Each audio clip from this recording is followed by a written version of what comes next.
I'm reporting from the most expensive neighborhood in Montreal, where the average rent for a one-bedroom unfurnished apartment is $1,696. Around the same time last year, a one-bedroom apartment in this area was $260 less, at $1,437 a month. For tenants living in other major Canadian cities, this rent may seem like a dream, but many Montrealers are being pushed out of their neighborhoods, ones they've lived in for years and even decades. Montreal's biggest moving day of the year, Canada Day, has just passed. Last year, about 100 households were left without a rental unit, with many having to turn to emergency accommodations or other services. So what happened this year? More than 100 households in Montreal were homeless following moving day this July 1st. Across the province, 600 households are without a home. Many have had difficulties finding housing as rent prices continue to rise, but some have difficulties maintaining housing, with rent evictions putting tenants at risk of having to relocate. Rent evictions are increasing across the city of Montreal. Owners will, I would say, jack up the rent, make a very big increase when there's a change of tenant. So when a tenant leaves their apartment, they will put it back on the market at $500 or $600 or $700 more than the price that was paid before. This is illegal. This is against the law.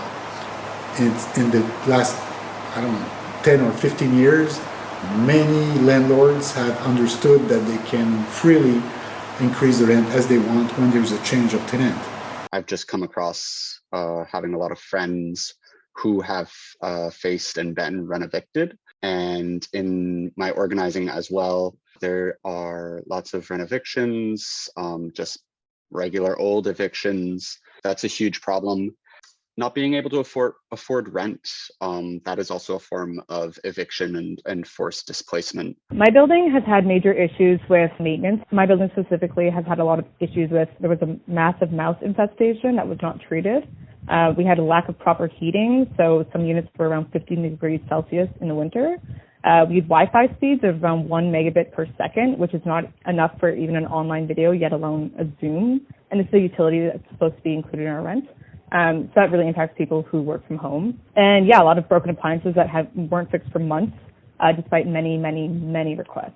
This is not just me experiencing these issues, obviously. This is everyone in our building. We started organizing a local council in our building where we wanted to take action against our landlord. When he did find out that we were organizing in our building together, which is a legal right as well, he would single out tenants and send repeated messages asking who was organizing it and trying to seek out people who were heading it and kind of mocking the tenants, which is completely unprofessional. A McGill student who lives in a building in Milton Park says she's being exploited by her landlord. The building is managed by property management group Cogir, which owns 156 apartment buildings across Quebec, Ontario, and British Columbia. They raised the rent for this upcoming year. So starting next month, my rent is raised $60.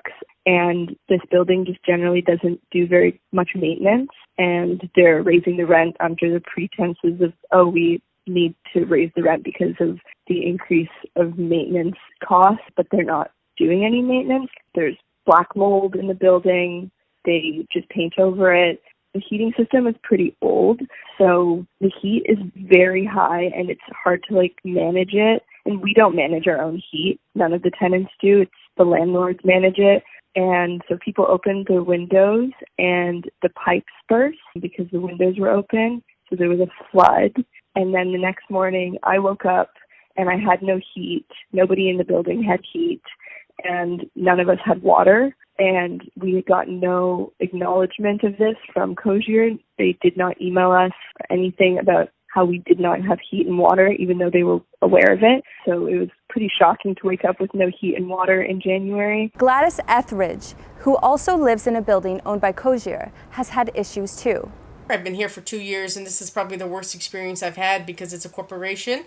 And I felt desperate at the time, and then I didn't realize that I had signed a pact with the devil. He has 3 people that he's doing all the cleaning, all the moving of the furniture, and cleaning the garbage, and these 3 people for all these buildings, he's going to have to hire more people. They're going to have to hire more people. It's just, you can't cheap out on that. So I just think it's greed. It's coming down to greed. Gladys has also tried to fight a rent increase, but says she missed her tribunal date because the building had not repaired the broken mailboxes. I didn't go to court because I didn't get my notification because there's no mailboxes. Okay? People need mail. Both Melina and Gladys, among other tenants in this building, and 2 others across Milton Park, signed a petition demanding that the owners address issues within the apartment, cover repairs without asking tenants to pay for them, and reduce rent. Melina said the property manager allegedly said most people who have signed the petition have moved out of the building, so it would not be considered. Since late February, have we been organizing in the Cogier buildings that we're organizing in. There was either a lot of garbage outside, it didn't look very well maintained, and so we spoke to a couple tenants and learned more of the issues going on inside and the specific issues that tenants were facing. And we realized there were a lot of problems in this building that the landlord wasn't taking care of. Tenants being forced out of their apartments aren't the only issue they face. Often, tenants can live in conditions that are neglected by landlords, so it forces them to leave in search of better housing. But some tenants have been organizing to fight this. Local 514 reached out to Cogier for comment. Brigitte Pouliot, the communications director, said Cogier received a letter of dissatisfaction from tenants in the building located in Milton Park, adding that Cogier believes in respecting the environment of their tenants. Cogier will be meeting with the Montreal Autonomous Tenants Union on July 9th, but the union said that Cogier was initially unwilling to meet, but became open after the union and Cogier tenants visited their office on June 2nd. Pouliot said all maintenance requested on their Octopus platform has been completed, but the union said that some requests have been ignored and tenants are still dealing with ants, mold, holes in walls and floors, broken dryers, and more. Pouliot added that mail is delivered as usual despite broken mailboxes. In regards to the heating issue, she said that the building and heating system is old and does not adapt to rapidly changing temperatures. Subpar living conditions affect tenants' physical and mental well-being. Not feeling safe in your own home can be really detrimental to mental health and physical health. These experiences are common for many tenants. In the last municipal election, housing was a top concern for 60% of voters 35 and under. But has Projet Montréal delivered better rights for tenants after their recent re-election last fall? In their last campaign, they promised a landlord registry, which would require landlords owning property housing units of 8 or more to register their spaces online in a public record. Landlords will have to disclose rent prices, vacancy, proof of inspections, if the building is up to code, if it's free of vermin, and if they have taken any of the essential repairs or repairs that need to be completed. Property owners who do not register may face $250 to $650 fines for the first offense. The second offense can be as high as $2,500. But what if landlords are dishonest? Public consultations on this project have just taken place. The city told Local 514 that they are now in the analysis stage to put in place the best possible regulation. Fabien Papin, communications officer for the City of Montreal, told Local 514 that to ensure the information documented in the registry is accurate, random inspections or any other form of adequate follow-up will be carried out by the city. Papin says if any of the information provided to the city by the owner is false, the owner is liable to fines and their certification can be revoked. Another issue with the registry is that property with 8 units or more account for approximately 35% of the city's rental market. What should tenants look out for that is illegal?